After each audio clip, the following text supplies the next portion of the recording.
Hey everyone, welcome back to Strange Mind 6. I'm your host Ruby, and today we're going to be getting back into Beware the Claws That Catch Alice by Christina Henry. But before we begin, I do want to preface the trigger warnings. I want to state that there are trigger warnings in here for rape and abuse and other things. And I do want to just forewarn you guys. And if that's not your cup of tea, then, with this book, because I know that it's hard to listen to stories like this sometimes. But if it's not, definitely go to another story that I have. I have the 60 Timeless Zen stories, or I have Spirit Wheel Meditations from an Indigenous Elder. And I am going to be putting more gaming videos up if you guys want to watch some of those. So definitely, you guys have a choice if you want to watch one of those or if you want to listen to this story. And we're going to begin in chapter 12.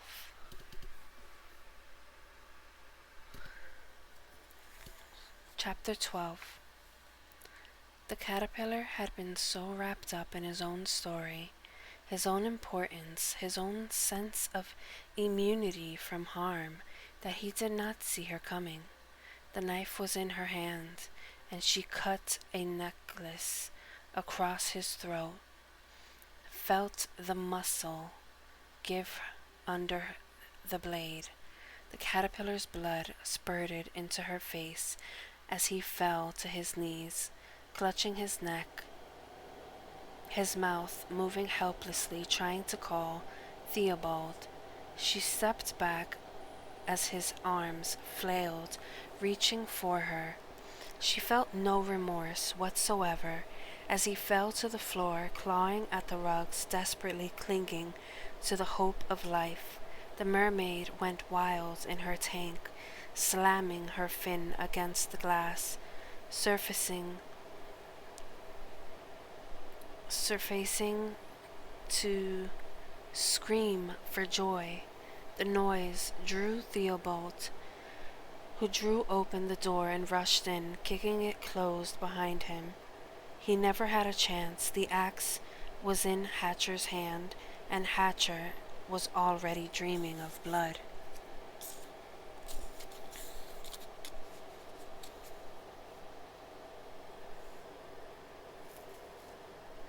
It was the first time Alice had attacked someone on purpose, without defending her own or someone else's life.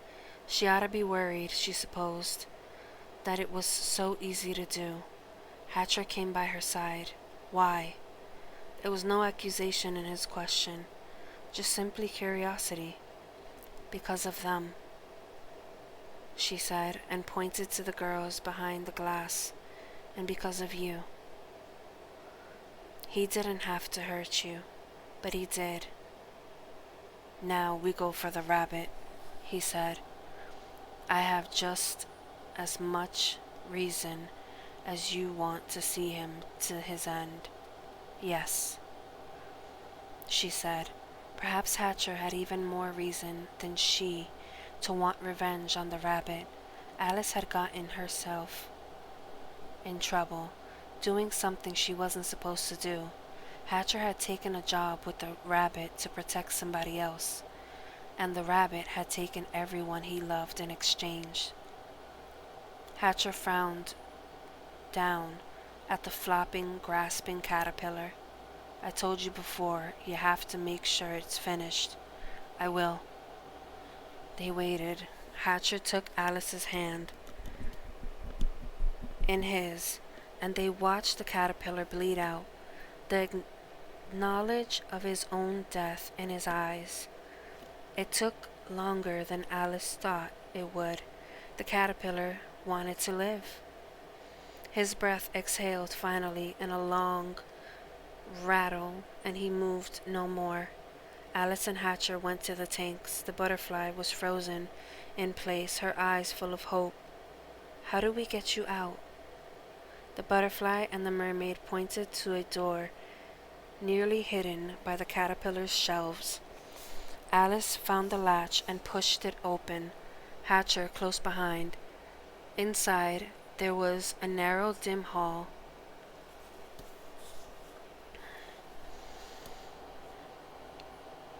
Two diaphanous robes that would reveal more than conceal hung on pegs by the door. Alice tried the doors, but neither would open. Hatcher pointed to a tiny hole. "A key," he said. "The caterpillar probably has it." He pushed around Alice and went to rummage through the body.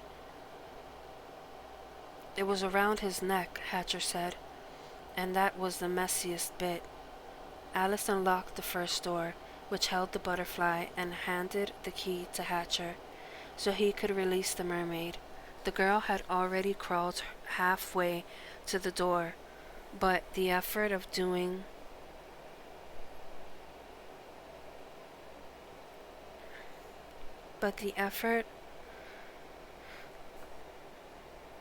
had clearly exhausted her. She was so pale and thin. She didn't look like she would survive for 5 minutes outside the caterpillar's room, even if her legs weren't broken beyond use. Alice knelt to pick her up. The butterfly wings beat at the girl's back as she held out her hand to stay Alice. "Don't," the girl said. Her voice was as fluttery as her wings. "Don't try to take me from here. Kill me." The ground beneath Alice suddenly shifted, and several items on the shelves crashed to the ground outside. "What was that?" "This place, it's held together by the caterpillar's magic," the butterfly said. "Now there's nothing to keep it here." The girl's lips turned faintly blue during this short speech. Alice realized she must struggle to breathe, always hunched over, and with those horrible wings pulling on her muscles. "Kill me," the girl said again, her eyes pleading. "You won't be able to drag me with you."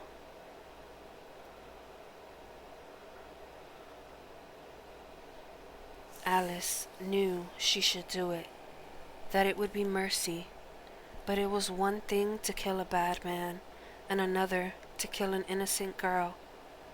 "She'll only be taken by some other man," said a voice behind Alice.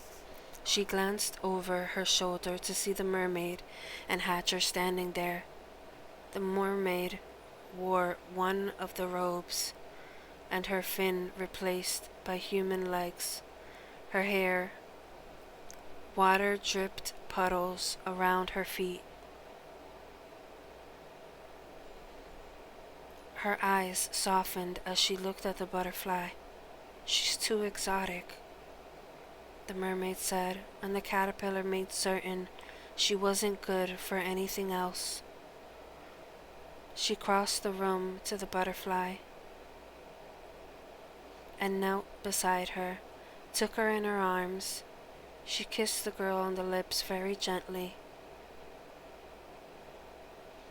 then pushed the butterfly's head to her shoulders. The girl closed her eyes. "We've only had each other for a very long time, haven't we? Just you and me, with this wall between us," the mermaid said, "just like me and Hatcher in the asylum." "I'll do it. You better lay her down and leave."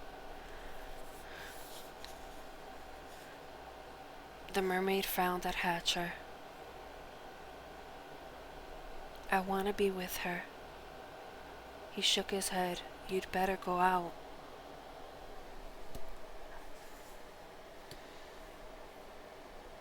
Something in his face convinced her, though. She was still reluctant. She lowered the butterfly to the ground, and Alice saw tears welling. "It's what I want," the girl said. "Don't cry. This is what I want. I'll be free." The mermaid nodded, brushing her hand through the girl's hair. Then she left. Hatcher jerked his head at Alice so that she would follow the mermaid out. Alice did so, her stomach rolling. The girl wanted this, she knew, but was it right?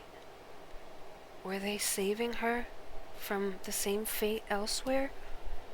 Or would she have a chance to find somewhere new, away from the old city, where she would be happy?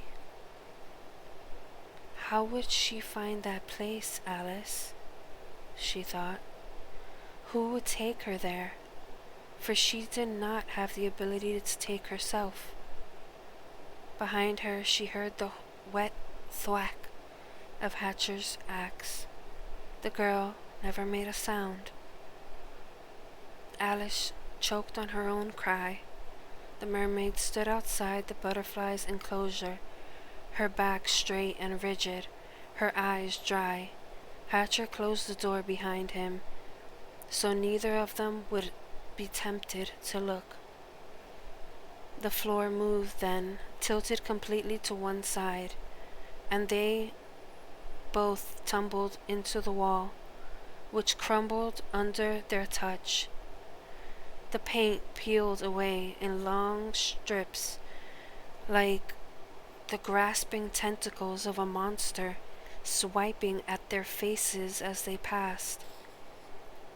The screaming continued. In earnest outside, the cries of men joining the long panicked screeches of the caterpillars' butterflies. This way, the mermaid gasped. A chunk of the ceiling had landed on her forehead, and she bled from a deep cut.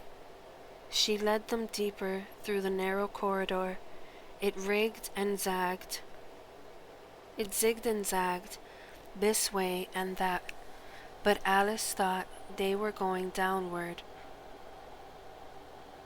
It was hard to tell.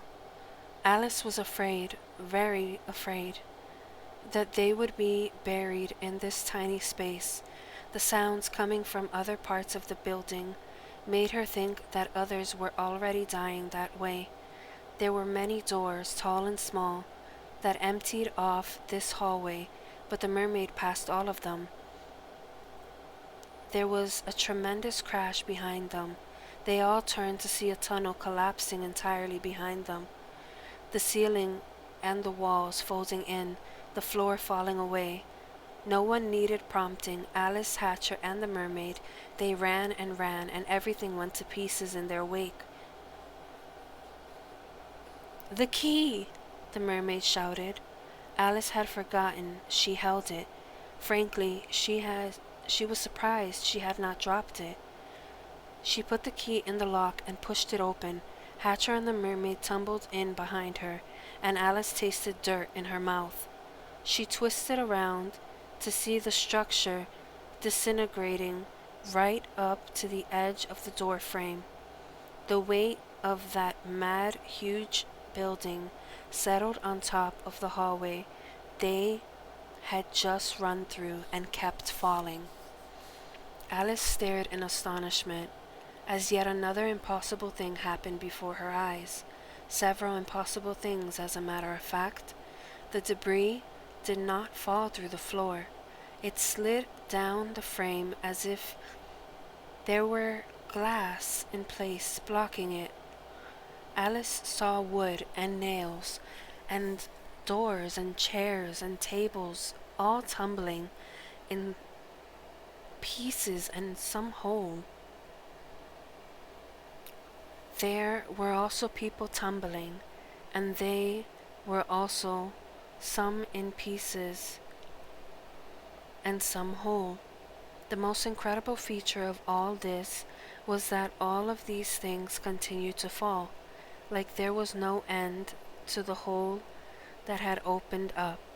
Alice wondered whether everything would keep going until it reached the center of the earth and then emerged to the other side in the faraway east. Hatcher seemed just as surprised as Alice. Though the mermaid appeared indifferent, she stood, pulling the robe tight, though it really covered nothing. We go this way now, unless you want to watch the caterpillar's house fall down into an abyss. Why doesn't it stop? Alice asked. Magic, of course, the mermaid said. She seemed very scornful all of a sudden, and not at all appreciative. That irritated Alice. She was tired and heartsick from the death of the butterfly, and her hands shook from their close escape in the collapsing building. She hadn't even taken a moment to properly look around, so now she did. They were in what appeared to be a tunnel, carved out of rock. The floor was packed dirt, and the passage began at the door they'd just entered. There were not any visible junctions that Alice could see. The cave was lit by lamps set at intervals. These lamps must have been lit by magic, for there was no flicker of candlelight nor scent of gas. How do you know which way to go? Alice asked. Hatcher helped her to her feet. Cheshire brought me this way when he traded me to the caterpillar, she said, and I am returning that way so I can have my vengeance on one of them at least. Alice hadn't imagined it. The mermaid was angry that Alice had killed the caterpillar instead of her. If I hadn't done it, you and your friend would still be prisoners. He was mine to destroy. I would have made him kneel before me. I would have made him scream and cry as he did me. The words were not said, but they were there. He could read your thoughts, Alice said. You would have never been able to keep him from seeing your intent. You would have never gotten free.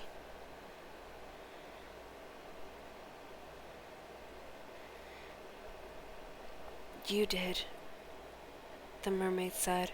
I heard the caterpillar say that you once belonged to the rabbit. You escaped him. How? I don't remember, Alice said. Not remembering had never troubled her before, but now that it was clear she would have to face him again, to get that blade, to destroy the Jabberwock, to put her own mind at rest once and for all, it seemed a terrible disadvantage.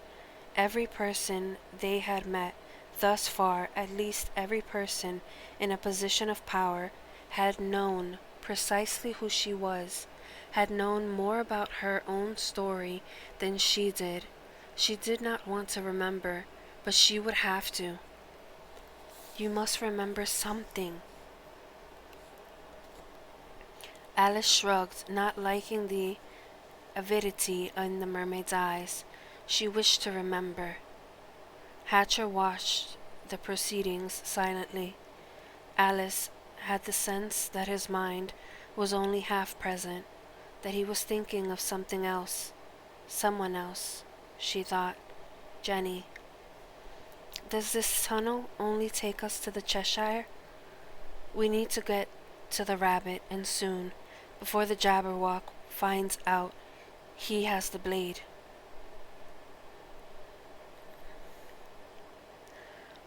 Do you actually believe the caterpillar told you the truth? The mermaid asked. What if he wanted to see you captured by the rabbit again? She won't be, Hatcher said. Mermaid frowned at him. If he's anything like the caterpillar, then you can't possibly guarantee that. Besides, I heard that story too. He took your daughter. How can you promise her that you'll keep her safe? He will, Alice said, before Hatcher could say anything else or get angry. She didn't think he would hurt the mermaid on purpose, but the mention of Jenny had to be raw. I will ask you again, does this path lead only to Cheshire, or can we reach the rabbit? There were other turnings, the mermaid said, indifferent. I don't know precisely where they lead, but surely you were listening when the caterpillar said the fastest track from his place to the rabbit's was underground. You will find the rabbit as you want, and I will find Cheshire as I want. Just how do you think you're going to make Cheshire pay? Alice asked. You've nothing to fight him with, and his roses aren't nice. The mermaid tossed her black hair. I can still beguile a man, still give him dreams. I was never able to do it before, for the caterpillar was always watching, always knowing, but I can give Cheshire dreams so horrible he'll claw his own eyes out, pull out his tongue, do whatever he must to make them cease. In the end, he would carve out his own guts if I told him it would make the dreams go away. I don't think you can do that with your rabbit, even if you are a magician. She said this in a doubtful way, like she could hardly believe the notion of Alice as a magician. You're hardly beguiling in those boy clothes, with your hair so short. He's not my rabbit, Alice said, and I have other ways, as you well know. She did not add that the thought of tempting any man, even to take vengeance upon him, made her shudder. She knew that it must not be all blood and pain and power exerted by one or another. She knew that married people did those things, and that they enjoyed them. At least they must, else the housemaids would have not giggled so every time a handsome man came to call. Would Hatcher ask her for this one day? Would he ask her to open her body to him? She didn't know if she could, or if she would ever want to. The knife, the mermaid said, her contempt indicating what Alice thought. Alice's ways, so crude. Not as crude as sticking a sword in a man's bum, Alice said, thinking of what the caterpillar had said. You killed him too quickly, the mermaid said. Alice sighed, suddenly very tired. She was sorry for the mermaid, very sorry, to see such a proud and beautiful creature laid low for so long. But she was not going to argue with this woman all day. It was done. The caterpillar and all his butterflies and all the men who'd used and abused them were all falling into nothingness, perhaps forever. Alice was sorry for the girls, although she wasn't certain they would have accepted their fate even with the caterpillar's death. She had learned very quickly that there was always another man waiting to scoop up a helpless girl.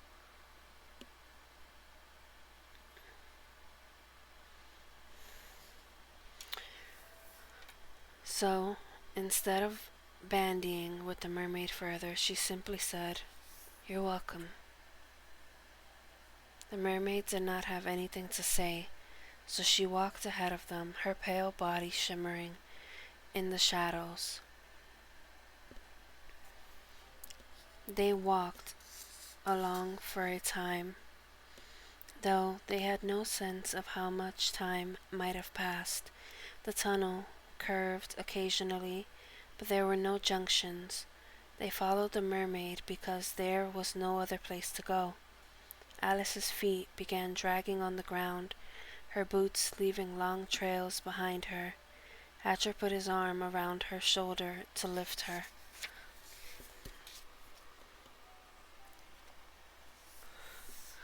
"I've got to take a break, Hatch," she said. "I'm too tired." They had gone many days without sleeping properly, and it was catching up to Alice. The lack of rest didn't seem to bother Hatcher, which made her feel irritated. For some reason, it disturbed her to think that the mermaid might find her weak. Alice realized that she'd expected not only gratitude from the mermaid, but sympathy. They had both survived evil men. The mermaid ought to have shown some fellow feeling for Alice, but only time the creature had appeared human was when she'd held the butterfly in her arms. "We have to stop."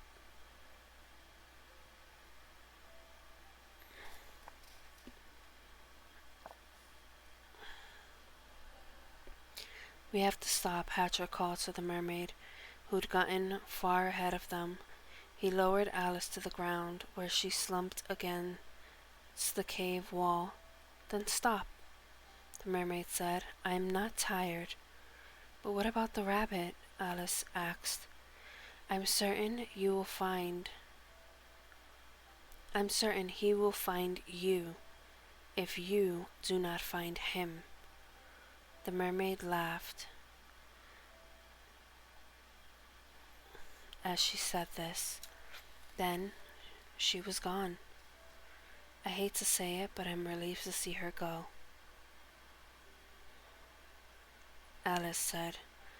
"Yes, it's easier without another obligation," Hatcher said. "It will be difficult enough to get close to the rabbit as it is." "I didn't mean because she was an obligation," Alice said. "I only meant that because she was unpleasant. Though she is correct, it won't be difficult to get close to the rabbit. He obviously wishes to see me again.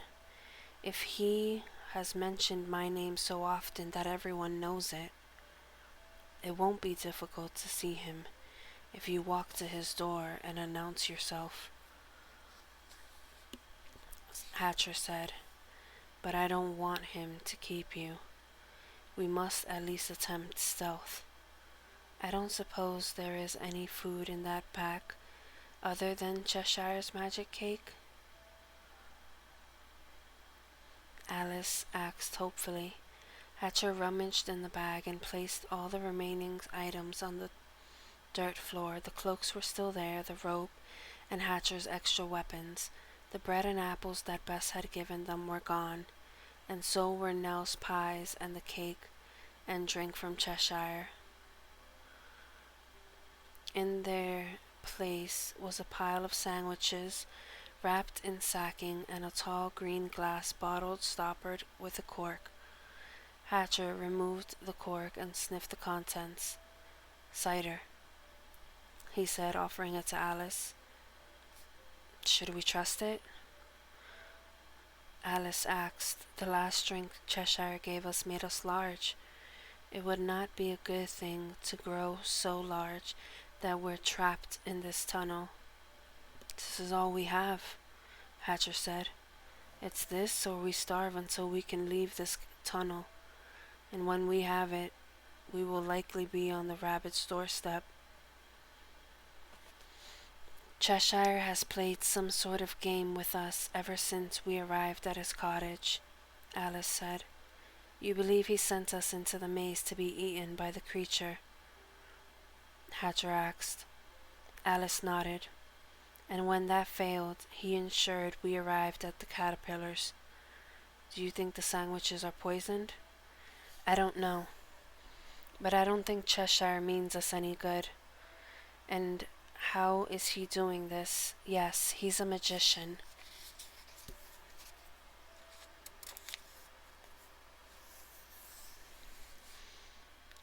I comprehend that. Is he watching us? Does he know what's happening, or is he guessing? Hatcher shook his head. I don't know, Alice. I'm hungry. I'll risk it. And what if it's poisoned? Alice asked, watching in alarm as Hatcher raised one of the sandwiches to his lips.